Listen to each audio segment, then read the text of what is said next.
Well, thanks everybody for being here. My name is Arthur Stamoulis. I direct the Oregon Fair Trade Campaign, which, as most of you know, is a statewide coalition of labor and community groups dedicated to working together to fight job-killing trade agreements and promote a positive vision for international trade. And what we're here for today is to release a new report looking at U.S. Labor Department data about the significance of trade-related job loss in Oregon's high unemployment rate.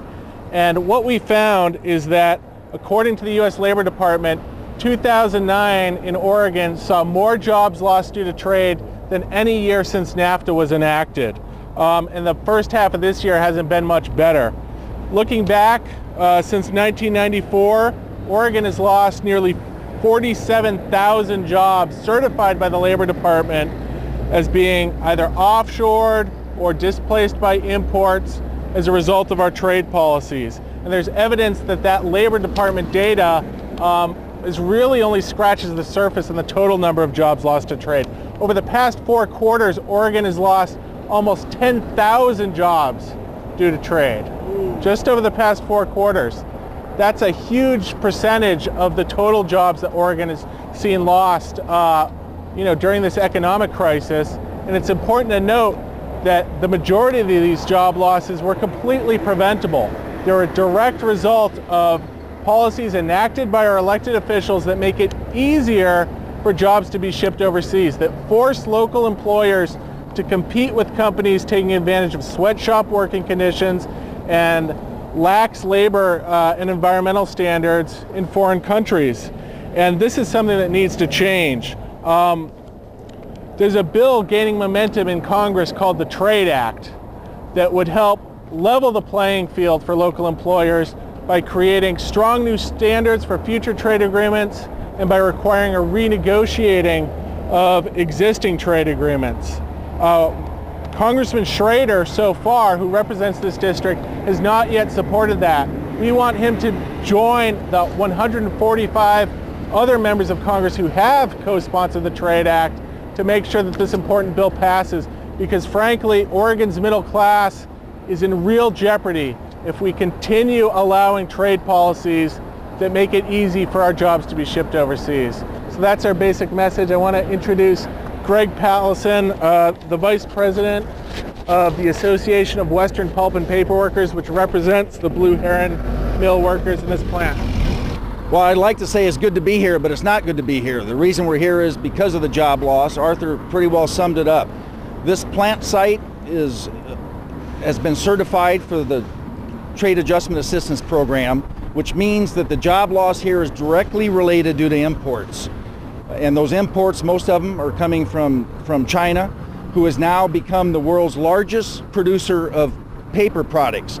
They don't have the raw materials, but they're producing the product.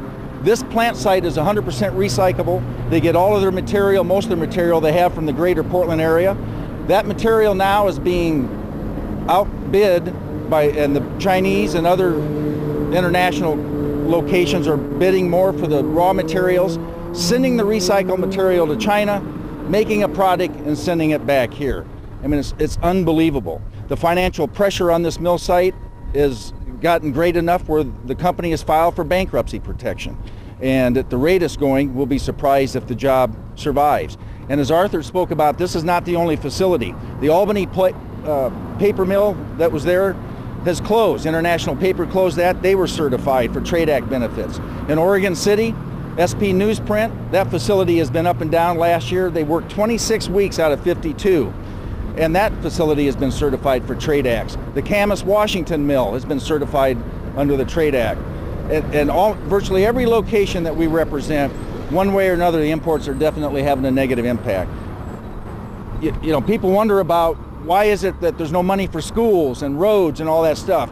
The direct cause are job loss due to our loss of the manufacturing that's going on in this country, and it's a crying shame. You know, we appreciate everybody being here, but these people, when I say people, our members, everyone, all of us. I lost my job at one time due to trade acts. We want good jobs. We don't want to draw unemployment and go get retraining. We want to pay our taxes. We want the good jobs we had. I will just say one other thing with it. If you look at the other part of it is, of every job we keep that we still have, Every negotiation, labor negotiation we have is concessionary. Even if you keep your job, we're losing our pensions, we're losing ground on medical coverage, all of those things, and they're taking pay cuts. The workers at this facility have taken pay cuts 3 times trying to help the place be financial, and they're still in bankruptcy. There's no end in sight until we change the direction of where we are on the trade acts and what's going on, and we certainly want Congressman Schrader to get a grip and look at the reality of the job loss. The numbers are on the Department of Labor website. They'll talk about job creation due to Trade Act, but they got to do the rest of the math formula. Look at the total job creation and total loss, and overall it's a huge loss for all of us.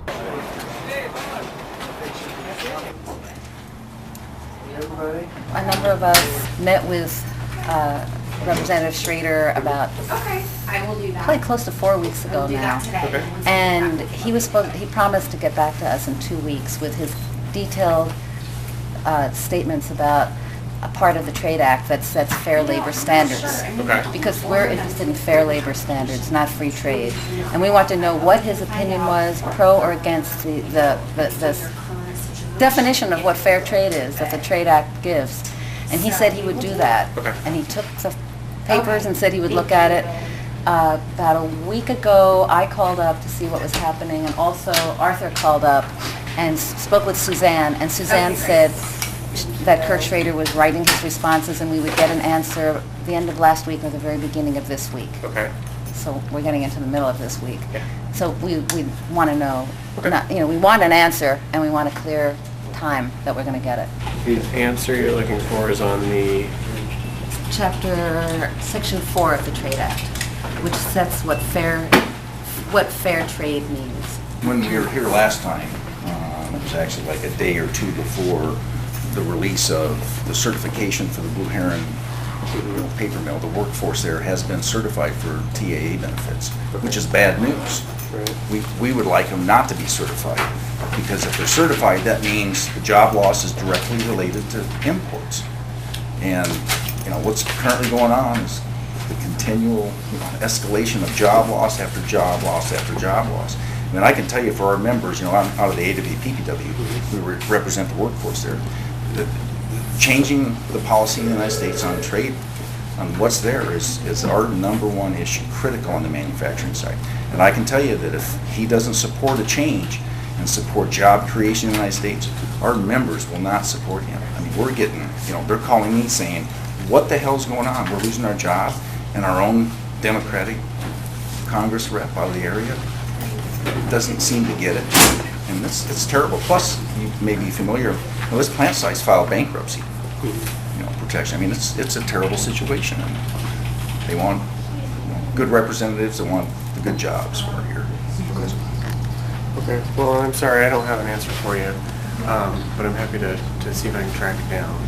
Congressman has continually said that he doesn't feel he knows enough to support the Trade Act.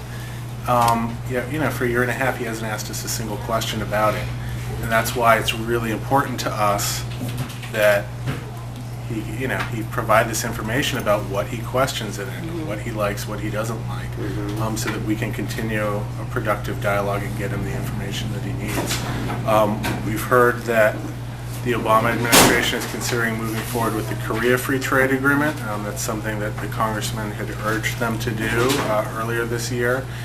And our members are absolutely livid about that. We had strong promises from the president, the Democratic Party platform, that we would have a new model for trade, that we wouldn't be continuing with the Bush model of trade, the failed model of trade that has cost the state so many jobs. And the Korea FTA is predicted to cost huge jobs in, not only autos and beef, but steel, paper, semiconductors. There have been studies that have shown as many as 888,000 job losses in just 5 years if this deal were to be enacted. It's a far bigger FTA than anything George Bush was able to get through Congress, and we'd like Congressman Schrader's support in urging that deal be renegotiated so that we can have a new model of trade that everyone can get behind. We're not anti-trade, we're pro-fair trade agreements that create jobs and lift living standards around the world. That's what we need, the race to the bottom of Oregon jobs moving to Mexico, then moving to China, then moving to Vietnam. It's just not sustainable. And so we'd really appreciate your help. Okay, good night message. Okay, Yeah, thank you. especially 15 million unemployed officially. So it's just the wrong direction.